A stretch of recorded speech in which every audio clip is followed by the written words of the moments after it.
The stars looked different this far from Earth. Captain Taman stood on the bridge of the Eternal Dawn, watching the viewport as 3 massive ships appeared from nowhere. They were beautiful in a way that made his chest tight. Silver and blue, shaped like teardrops, each one twice the size of his vessel. "Captain, they're hailing us," his communications officer said. Her voice shook slightly. Taman straightened his uniform. This was it. Humanity's first real contact with an alien civilization. Not probes or signals, but actual people. Or whatever they were. "Open the channel," he said. The screen flickered. A face appeared that made everyone on the bridge go silent. She looked almost human, but not quite. Her skin had a faint blue shimmer. Her eyes were larger, deeper, the color of twilight. She wore robes that seemed to flow like water. "Human vessel," she said. Her voice was strange, musical. "I am Queen Nira of the Velthari Empire. You have entered our space. We mean you no harm." Taman had prepared speeches for this moment, formal greetings approved by Earth's government. But looking at her face, at the gentle curiosity in her eyes, the words died in his throat.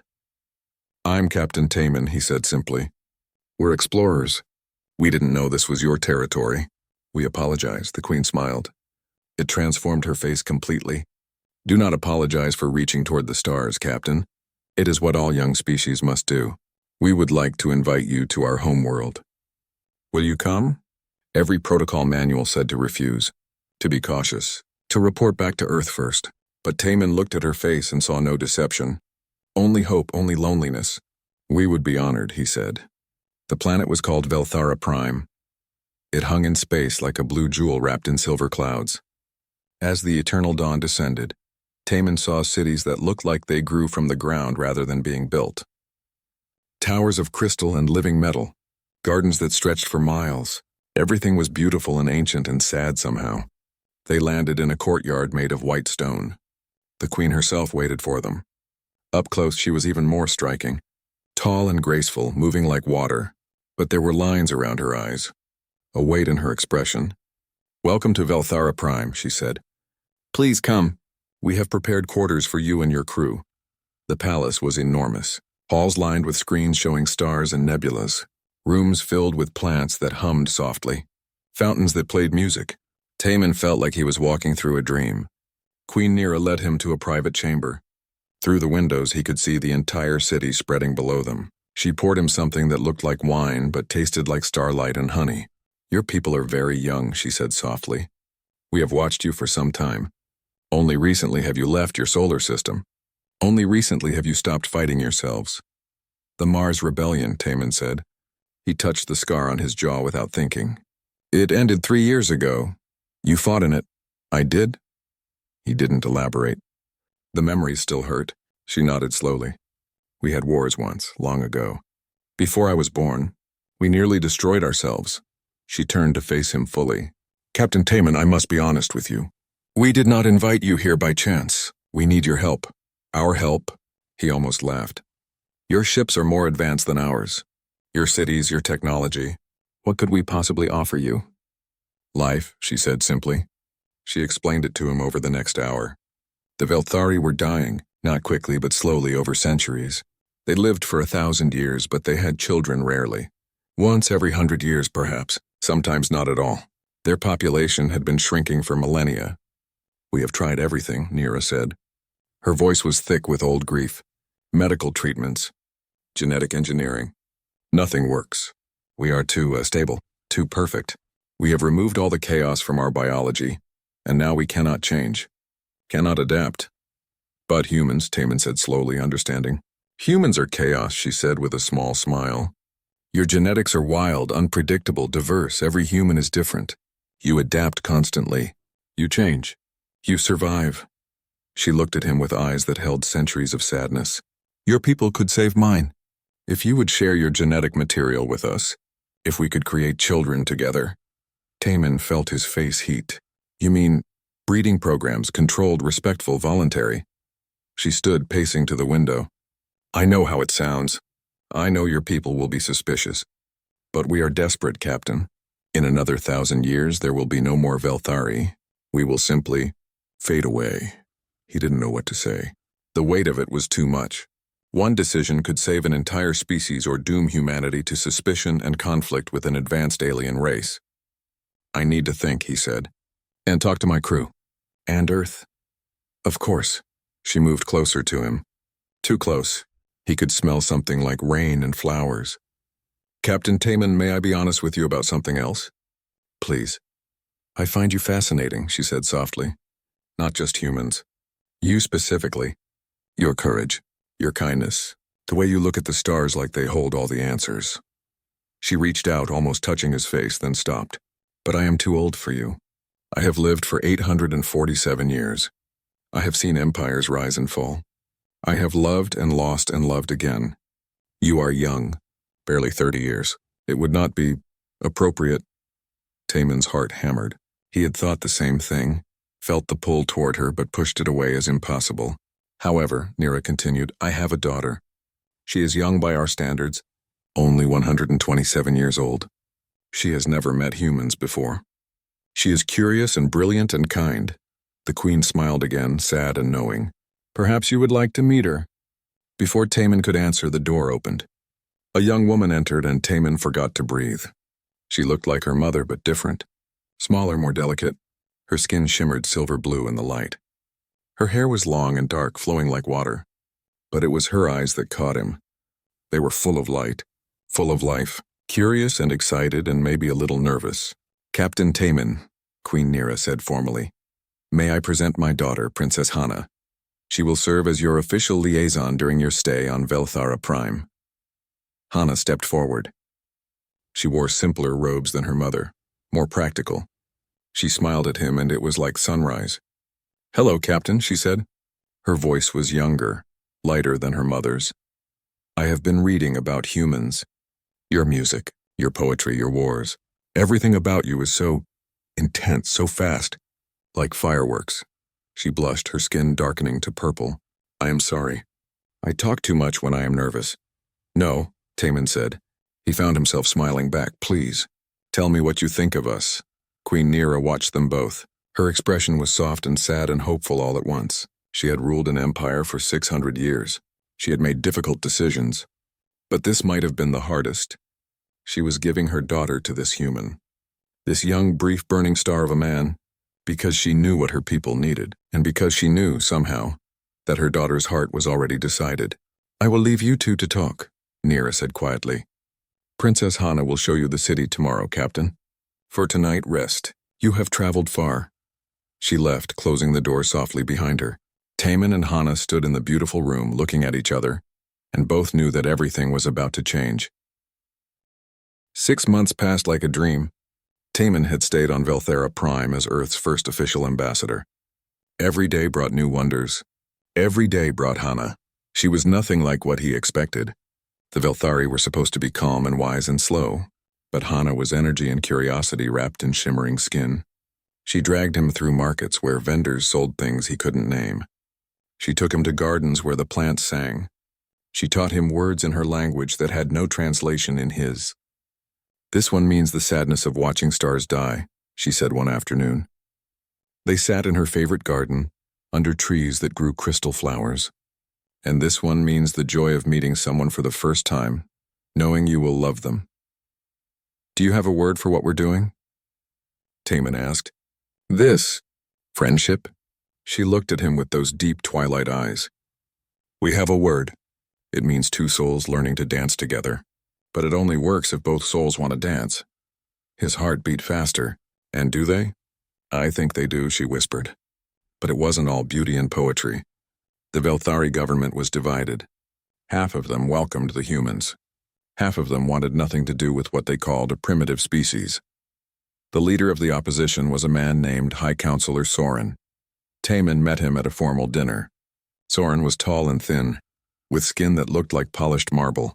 His eyes were cold. Tell me, Captain, Soren said. His voice was smooth as oil. How does it feel to be a specimen? A genetic sample for our salvation? Counselor Soren, Queen Nira said sharply. Captain Taman is our guest. He is a tool, Soren replied. An interesting tool, perhaps. But we should not pretend this is about friendship or alliance. We need their genetics. Nothing more. Taman felt anger rise in his chest, but Hana touched his hand under the table. Her skin was cool and soft. My people believe all species have value, Taman said carefully. Not just for what they can give us, but for who they are. I had hoped the Velthari believed the same. Soren smiled. It didn't reach his eyes. How naive. How very human. The tension broke when Lieutenant Jiwoo, Taman's second-in-command, knocked over his wineglass. The purple liquid spread across the white tablecloth. A Velthari woman jumped up to help him, and their hands touched. Taman had known Jiwoo since they were children. They grew up in the same district on Earth, joined the military together, fought in the Mars Rebellion side by side. He knew Jiwoo's face better than his own, and he saw the exact moment Jiwoo fell in love. The woman's name was Mirai. She was a scientist specializing in genetic research. She had kind eyes and a gentle smile. Over the following weeks, Taman watched his friend transform. Jiwoo, who had always been serious and careful, became like a teenager. He learned Velthari poetry to recite to her. He brought her flowers from Earth that he grew in the Eternal Dawn's greenhouse. He glowed, Mirai glowed too. She told Jiwoo that she had never felt emotion so strongly before meeting him. That humans felt everything like it was the first and last time. That it was beautiful and terrifying. But their relationship made Counselor Soren angrier. He began speaking publicly against the human presence. He called them dangerous, corrupting, a threat to Velthari purity. They lived for barely a century, Soren said in a council meeting that Taman attended. They burn through emotions like fire through paper. They will leave us broken and changed, and for what? A temporary solution to our problems? Temporary is better than extinction, Hana shot back. She had grown bolder over the months, more confident, and maybe being changed is exactly what we need. The council chamber fell silent. A princess did not speak to a high counselor that way. But Hana stood tall, her chin raised, her eyes blazing. Queen Nira looked at her daughter with something like pride and sadness mixed together. The princess speaks truth, she said quietly. We have been the same for too long. Perhaps change is not our enemy. That night, everything fell apart. Taman was in his quarters when the alarm sounded. Explosions rocked the palace. He grabbed his weapon and ran into the hallway. Smoke filled the air. Someone was shooting. Taman! Jiwoo's voice crackled over the communicator. It's humans. A strike team. They're trying to assassinate the queen.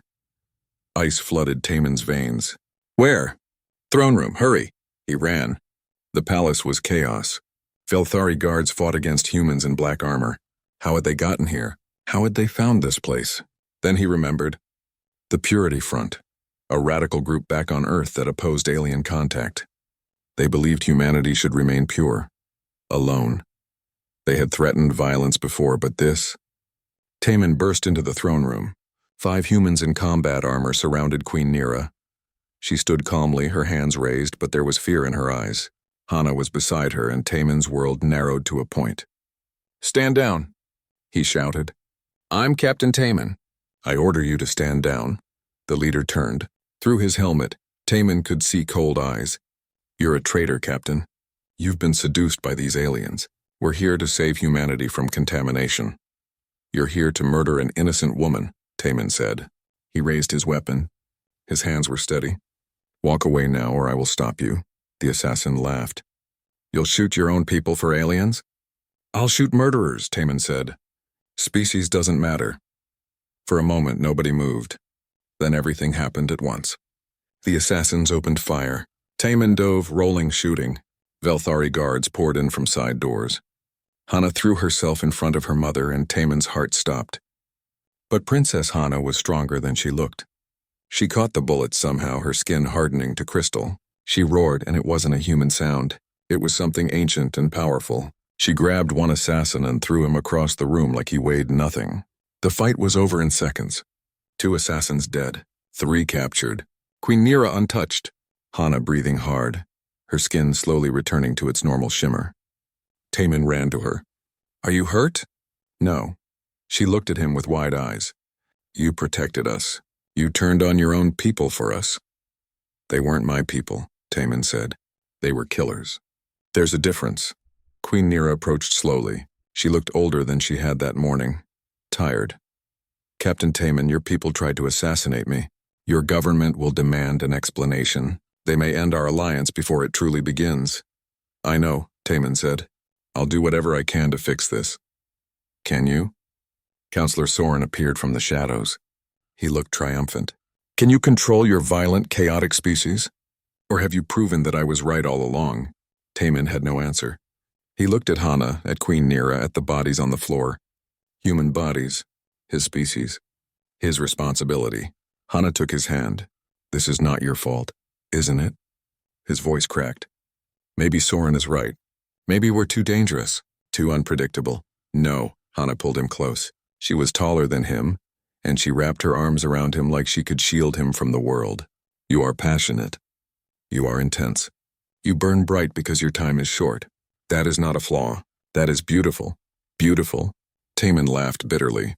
We just tried to kill your mother. Some of you did, Queen Nira said softly. But you stopped them. You chose us over them.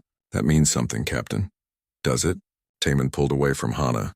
Or does it just mean I'm a traitor to my own kind? It means you're capable of growth, Nira said. She moved closer, and for a moment she looked like she might embrace him too, but she stopped, maintaining the distance she had set between them. It means you can become more than what you were born to be. That is what we need, Taman. Not perfection, not purity, growth, Soren sneered. Pretty words will not change the fact that humans are dangerous. All species are dangerous, Hana snapped. We were dangerous once too. We nearly destroyed ourselves, but we chose to change. Maybe humans can do the same. Maybe, Queen Nira said. She looked at Taman with ancient knowing eyes. But first we must prove it. To my people, to yours, to the galaxy. She straightened, becoming the queen again. Captain Taman, I am declaring the bonding trials. They are an ancient tradition. 5 human volunteers will be paired with 5 Velthari. They will undergo 3 tests together. If they succeed, it will prove that our species can coexist, can create something beautiful together. And if they fail, Taman asked, then our alliance ends, Nira said simply, and the Velthari face extinction alone. Taman looked at Hana. She looked back, and in her eyes he saw hope and fear mixed together. She wanted this, wanted to prove that what they had was real, that it mattered. I'll do it, Taman said. I volunteer, Hana smiled. It was like sunrise, like the first day of spring. Then so do I. The morning of the first trial, Taman couldn't eat. His stomach was twisted in knots. 5 humans stood in the Great Hall. Himself, Lieutenant Jiwoo, 2 engineers from the Eternal Dawn and a medical officer. Facing them were 5 Velthari, Hana, Mireille, and 3 others he barely knew. Queen Nira addressed the gathered crowd. Thousands of Velthari had come to watch. The hall was so large it could swallow a city block. Crystal pillars rose to a ceiling painted with stars. The bonding trials have not been performed in 3,000 years, Nira said. Her voice carried through the space without need for amplification. They were created when our people were divided. When different clans warred against each other, the trials proved that even the most different beings could find harmony together. She paused. Today we face a different divide. Not between clans, but between species. Let us see if the old ways still hold wisdom. Counselor Soren stood to her right. He looked pleased, like he expected the humans to fail. Taman wanted to prove him wrong so badly his chest hurt. The first trial was called the Trial of Minds. They led the pairs into a circular chamber. In the center was a device that looked like a silver tree with hanging crystals, a Velthari elder explained. You will connect to the neural sync. It will link your minds. You must achieve resonance, perfect harmony of thought and feeling. If your minds reject each other, you will fail. And if we fail, one of the human engineers asked nervously, you will experience pain, the elder said simply. Significant pain. But you will survive. Taman looked at Hana. She took his hand. Her palm was cool and dry. I'm scared, she whispered. What if you see inside me and don't like what you find? Impossible, Taman said. He meant it. They stepped up to the device together. The elder placed crowns of silver wire on their heads. Taman felt a tingling sensation. Then the world exploded. He was inside Hana's mind, or she was inside his, or they were together in some space between. He felt everything she had ever felt. 127 years of loneliness, of being different, of watching everyone around her move so slowly, think so carefully while her thoughts raced ahead. She was too quick for her people, too curious, too eager. She felt him too.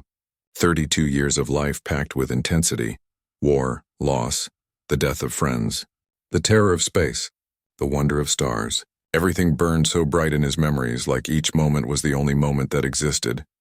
"You're so loud," her thought voice said, but she was laughing. "Your emotions are so big. How do you contain them?" "We don't," he thought back. "We just feel them and move forward."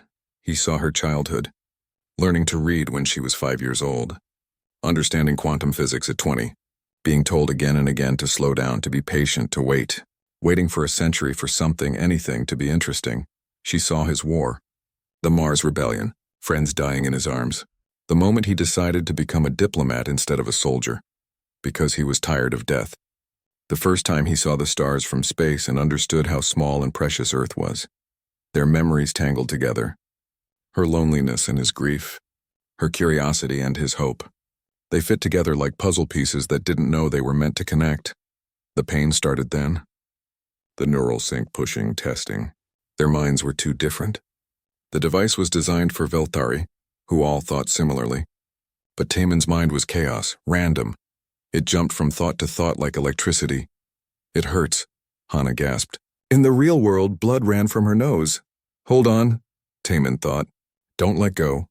He pushed back against the device, forced his chaotic thoughts to slow to match her rhythm. But that wasn't right either. It felt like suffocating, like dying. Then Hana did something unexpected. Instead of trying to calm him down, she sped up. She let her thoughts race like his. She embraced the chaos instead of fighting it, and suddenly they harmonized, not because they became the same, but because they learned to dance together, fast and slow. Chaos and order. Fire and water, the device chimed. A pure, clear note that rang through the chamber. They opened their eyes. They were both crying, both shaking, but they were smiling too. Around them, the other pairs were struggling. Jiwoo and Mirai had succeeded, their foreheads pressed together, breathing hard. But one pair had failed. The human was on his knees, screaming. The Velthari woman tried to help him, but the damage was done. 4 out of 5, Counselor Soren announced. Better than I expected. But the trials grow harder. The second trial took place in the wilderness beyond the city. The landscape was beautiful and deadly. Gravity shifted without warning. The air was thin. Creatures lived there that could tear through metal. "You must survive together for 3 days, the elder said. "Hunt, build shelter. Protect each other. If one of you dies, both fail." They were given minimal supplies, a knife, a fire starter, a water purifier. Then they were dropped into the wilderness and left alone. Taemin had survival training. But this was an alien world. Everything wanted to kill him. The plants were poisonous. The water was acidic unless treated. The temperature dropped to freezing at night. Hana was strong, but she had never roughed it. She had lived in a palace her entire life. On the first night, she cried as Taemin built a shelter from branches and leaves. "I'm useless," she said. "You'd be better off without me." "That's not true." Taemin sat beside her. "You can see in the dark better than me. You're stronger. You heal faster. We're a team, Hana. Teams use different strengths." On the second day, they were attacked. Something like a bear, but with 6 legs and crystal teeth. It moved fast.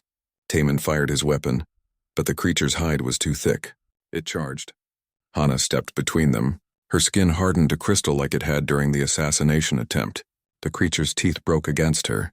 She grabbed it and threw it 50 feet. It ran away, whimpering. She turned back, her skin softening. See? Different strengths. But on the third day, disaster struck. A gravity storm swept through. Taemin felt himself being pulled upward, torn from the ground.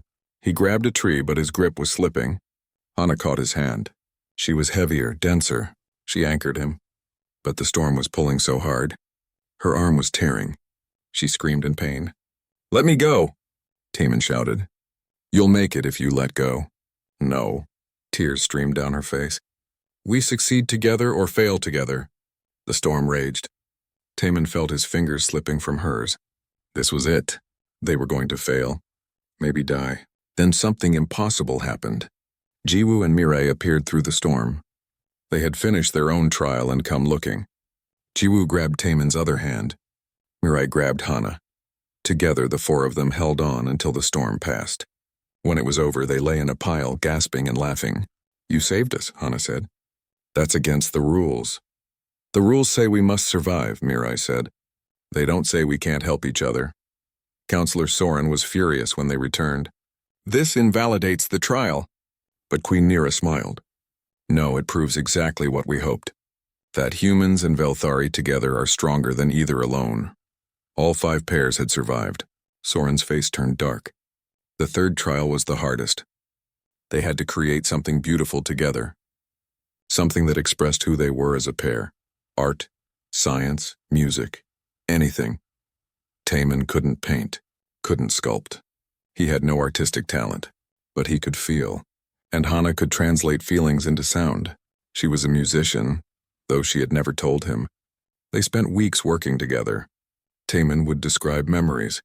The sound of rain on Mars during the rebellion, the feeling of first seeing Earth from space, the moment he met Hana. And she would translate them into music using Velthari instruments that responded to thought. The final composition was strange.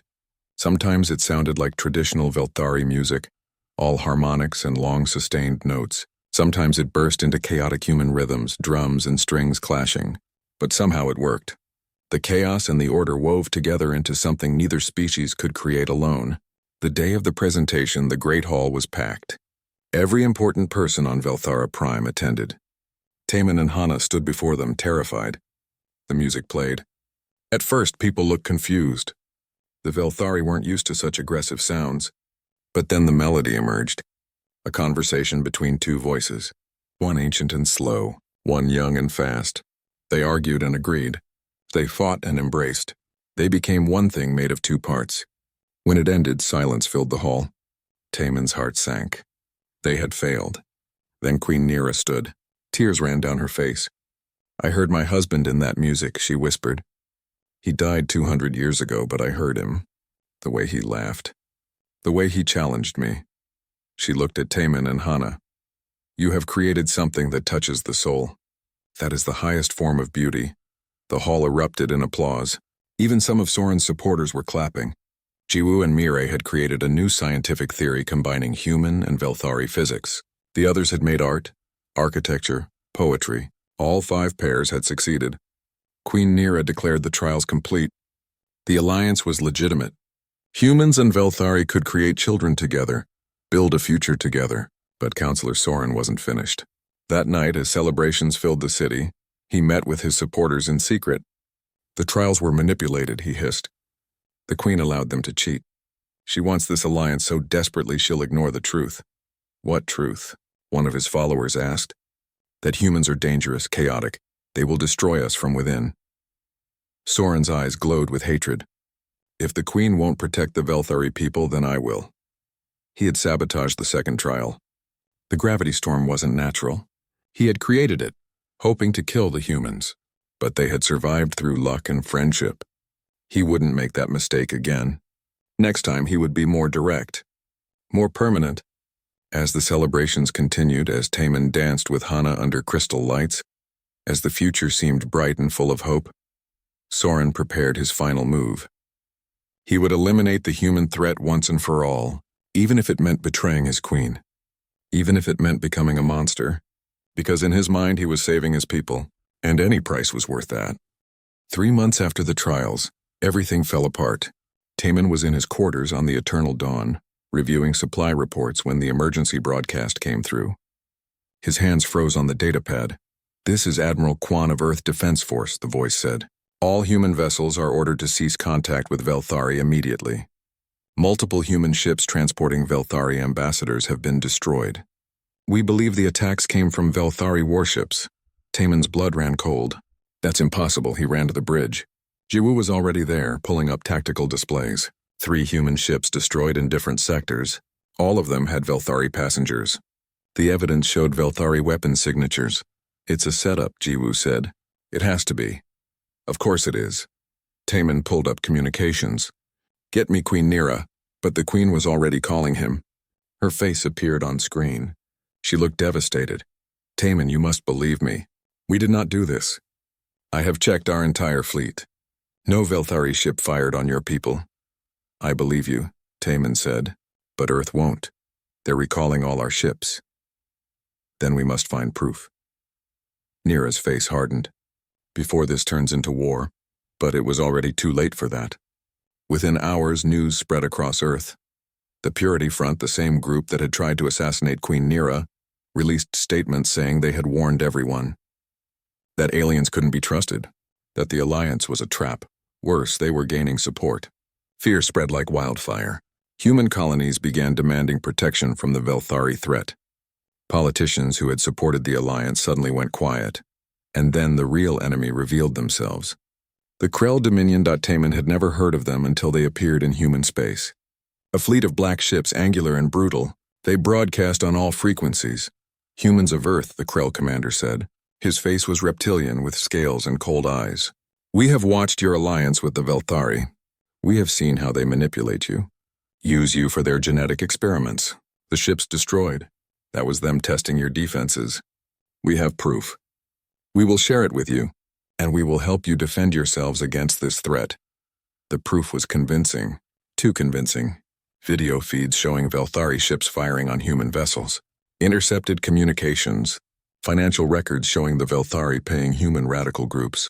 All of it was fake. Taman knew it was fake, but it was perfect. The kind of fake that most people wouldn't question. The Krell are playing us, Taman told his crew. They want humans and Velthari to destroy each other. Then they can sweep in and take over both our territories. Can you prove it? Jiwoo asked. Not yet, but I will. Earth recalled him, ordered him to return immediately for debriefing. When he arrived, they offered him a promotion. Admiral, full command of a battle fleet, if he would denounce the Velthari Alliance and lead the defense against them. You're a hero, Taman, Admiral Kwan said. She was old, tired, but still sharp. The Mars Rebellion veteran who tried to make peace with aliens. But you were tricked, admit it. Come back to us. I wasn't tricked, Taman said quietly. The Velthari are innocent. This is a Krell operation. The Krell are offering us friendship, technology, protection. The Krell are offering us slavery. Taman stood. We'll just be too stupid to see the chains, Kwan sighed. I'm sorry, Captain, but I'm relieving you of command. You're too close to this, too compromised. That night, Taman received a message from Queen Nira. She appeared on his personal communicator, her face holographic and sad.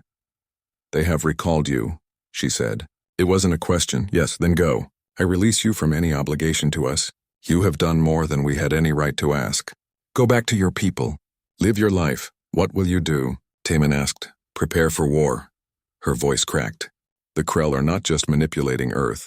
They have contacted a dozen human colonies offering them independence if they reject Earth's government. Your species is fracturing, and when you're weak enough, the Krell will strike both our peoples. Then I'll stop them. How? You're one man, Taman smiled. It wasn't a nice smile. I'm one man with a ship, a crew that believes in me, and nothing left to lose. That night he gathered his officers, all of them. He explained everything. The Krell manipulation, the fake evidence, the plan to turn humanity and the Velthari against each other. Earth has relieved me of command, he said. But I'm not giving up. I'm going to find proof of the Krell conspiracy. I'm going to stop this war. But I can't order you to come with me. This is mutiny. If we fail, we'll be branded traitors. Executed, probably. Silence filled the room. Then Jiwoo stood. I'm with you. One by one, the others stood too. Every single officer. Every single crew member. We didn't join the fleet to follow orders, one of the engineers said. We joined to protect humanity. If that means going rogue, so be it. They stole a prototype warship that night. A fast, experimental vessel Earth had been building in secret. It had new weapons, new shields, new everything. Taman named it the Dancing Fire, after the music he and Hana had created. The Velthari helped. Mireille arrived with a team of scientists. If you're going to war, she said to Jiwoo, I'm going with you. Hana came too. Despite her mother's orders to stay safe, she snuck aboard the Dancing Fire with a squad of Velthari warriors. You can't stop me, she told Taman when he found her. I'm a princess. I do what I want, he kissed her, right there in the corridor in front of everyone. It was the first time. Her lips were cool and tasted like starlight. Don't die, he whispered. You first, she whispered back. They tracked the Krell to a relay station on the edge of human space. The station was huge, designed to broadcast signals across multiple sectors.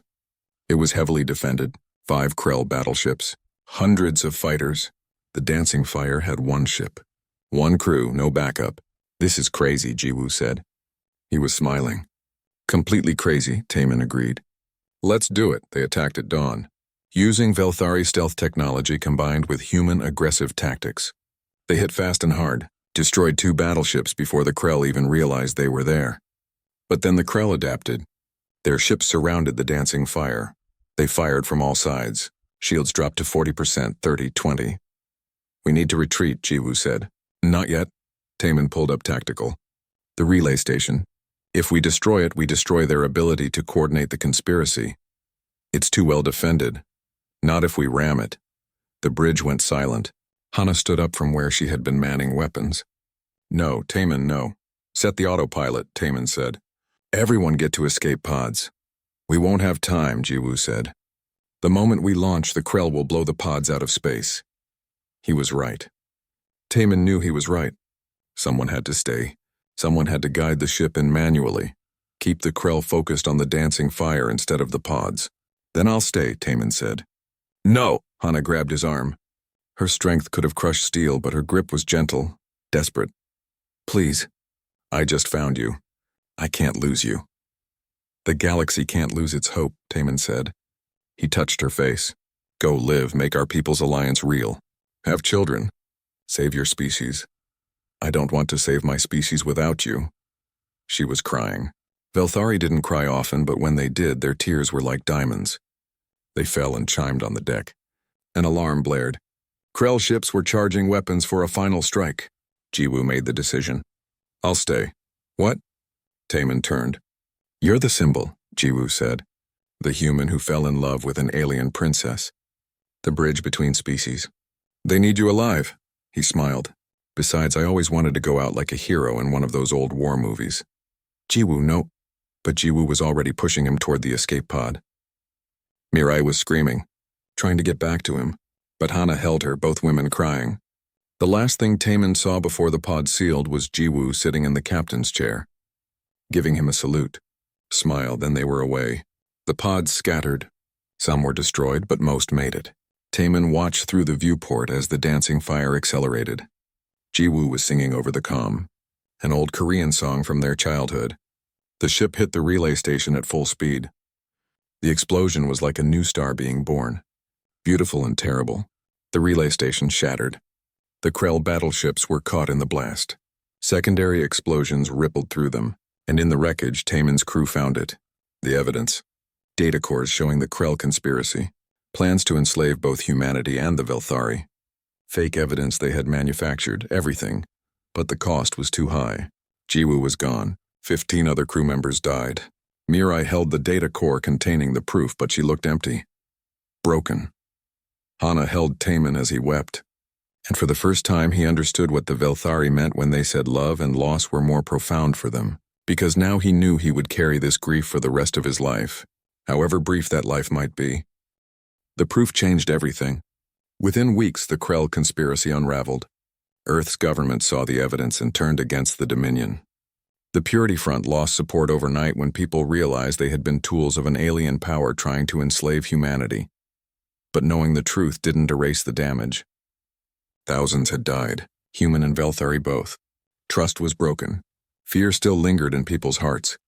Taemin stood before the United Earth Council presenting the evidence.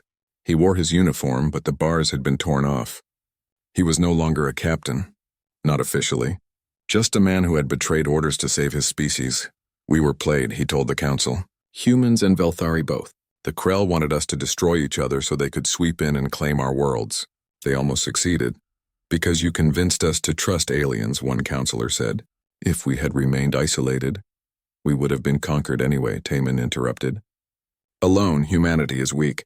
The Krell have technology centuries ahead of ours. They would have invaded Earth directly, and we would have lost. Our only chance of survival is together with the Velthari. Admiral Kwan stood. She had watched the entire presentation in silence. Captain Taemin disobeyed direct orders. He stole military property. He engaged in unauthorized combat. By all rights, he should be court-martialed. Taemin stood straight. I understand, Admiral. However, Quan continued, he also saved humanity from enslavement. He exposed the Krell conspiracy. He proved that human-Velthari cooperation is possible and powerful. She walked up to him. The council is reinstating your rank. Effective immediately, you are promoted to admiral, and we are formally accepting the Velthari alliance. The chamber erupted in applause, but Taman felt empty. Jiwoo should have been here for this. All the crew members who died should have been here. After the ceremony, he found Mirai standing alone in the gardens outside the council building. She looked at Earth's sky like she didn't recognize it. Since Jiwoo's death, she had been quiet, distant. He loved you, Taman said softly. I know. Her voice was hollow. Velthari love once in our long lives. We choose a mate and bond with them forever. I chose him, and now he's gone and I have 900 years left to live without him. I'm sorry. Don't be. She turned to him. Her eyes were red. He made a choice. He saved us all. I'm proud of him. She broke down crying. I'm just so angry that he was so brave, that he didn't think about me. About us, Taman held her while she wept, and he thought about Hana, about how close he had come to making the same choice Jiwoo did, how Hana would have felt, living centuries without him. The Galactic Council met 6 months later. It was the first time humanity had been invited to attend. Representatives from 20 species gathered on neutral ground to discuss the Krell threat. The Krell Dominion had been sanctioned, isolated, their expansion had stopped. But they were still powerful, still dangerous. It would take decades to fully contain them. During a recess, an old alien approached Taman. He looked like a tree with eyes, bark-skinned and ancient. You are the human who proved cooperation works, the alien said. His voice sounded like wind through leaves. I had help, Taman said. Yes. The Velthari princess. We have been watching your relationship with interest. The alien tilted his head. Do you know why the Velthari are dying out? Genetic stagnation. No, that is a symptom, not the cause. The alien's eyes glowed. They are dying because they are too perfect. Too controlled. They removed all randomness from their society. All chaos, all risk. And life cannot exist without chaos, young human.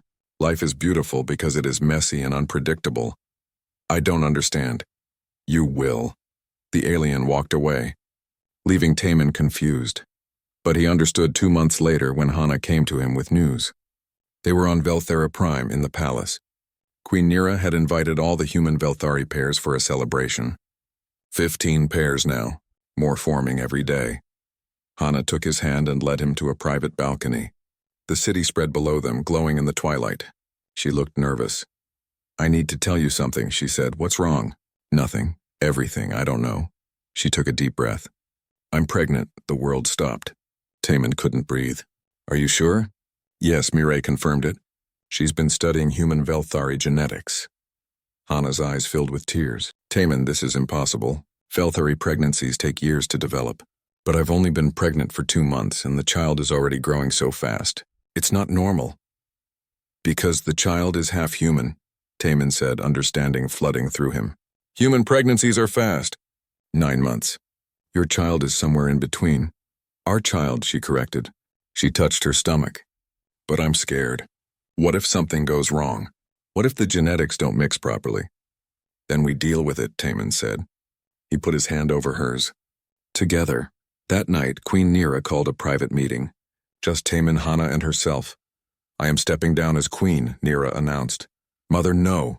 Hana stood up. You've ruled for 600 years. You can't just, I can and I will. Nira smiled. It was sad but also relieved. I am tired, daughter. I have made so many decisions. Carried so much weight. And now, she looked at Taman. Now it is time for a new generation. One that understands both our peoples. But I'm too young, Hana protested. I don't know how to rule. You know how to love, Nira said. You know how to adapt, to change, to embrace chaos instead of fearing it. That is what our people need now. She stood and placed a crown on Hana's head. It was simple, just a circlet of silver, but it felt like the weight of a world. I can't do this alone, Hana whispered. You won't have to.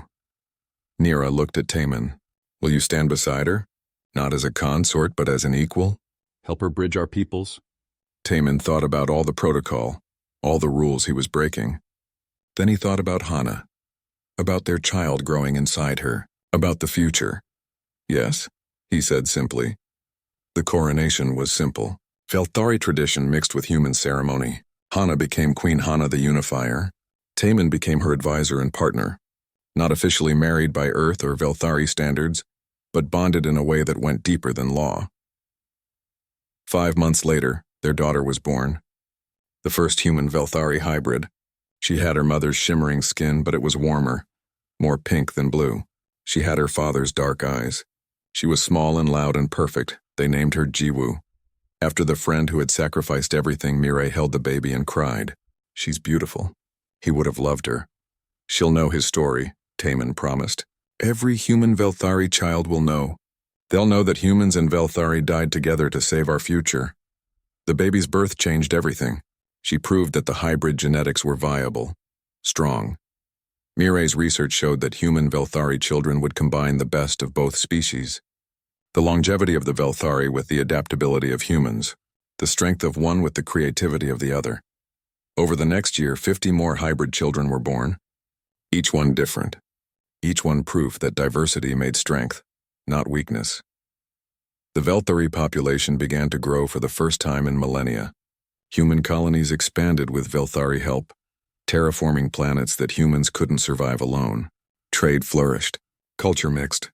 Art and science exploded with new ideas, but there were still problems. Counselor Soren had fled before his sabotage of the bonding trials could be proven.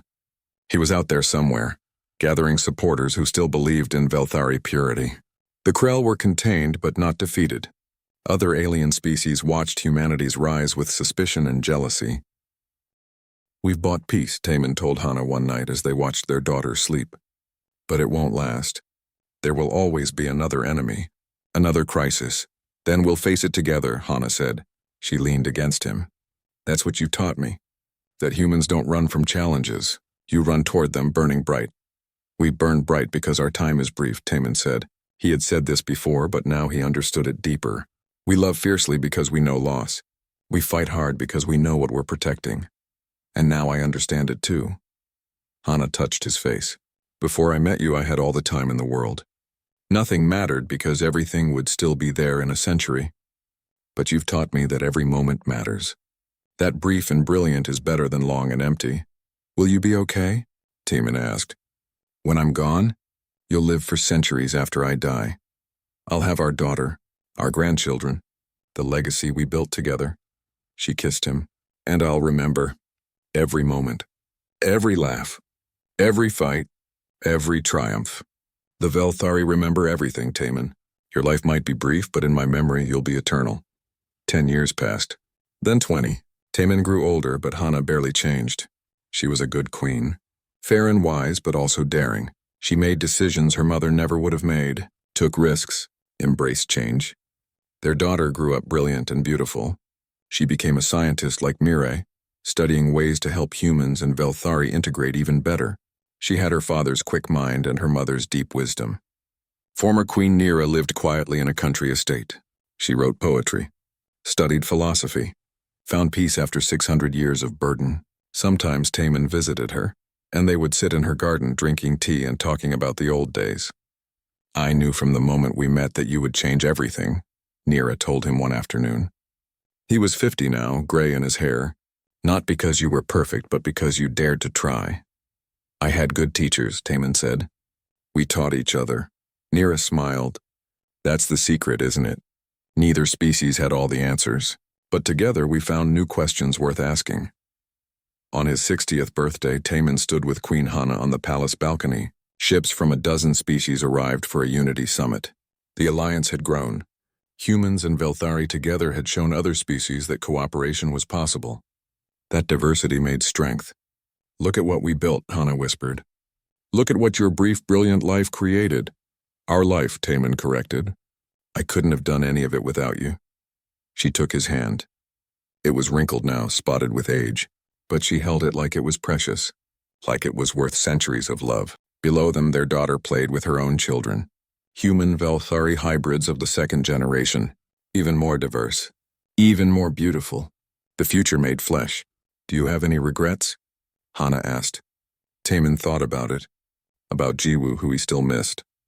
About the war. About all the choices he had made. Only one, he said. That I won't be here to see where this goes. To see our grandchildren's children. To see humanity and the Velthari reach the stars together.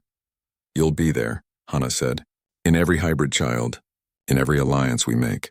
In every human who looks at an alien and sees not a threat but a friend. She smiled. You'll be there because you taught us how to hope. And hope doesn't die, my love. It just grows. The sun set over Velthara Prime. The city glowed with lights from a dozen species. Music drifted up from the streets. Human and alien songs mixed together. Children laughed. Lovers walked hand in hand regardless of their species. Peace fragile and precious and real. Taemin looked at it all and felt something settle in his chest. Pride. Hope. Love. He had been just one man. One captain from a young species that barely understood the universe. But he had dared to reach across the darkness. Dared to love someone different. Dared to believe that the future could be better than the past. And because he dared, everything changed. I love you, he told Hana. For whatever time I have left, I love you. I love you too, she said. And I will love you for centuries after you're gone. You taught me that love doesn't need forever to be eternal. It just needs to be real. They stood together as the first stars appeared in the sky. Two people from different worlds who found each other and changed the galaxy. Not through war or conquest, but through something simpler and more powerful. Hope, love, the courage to try. And in the end, that was enough.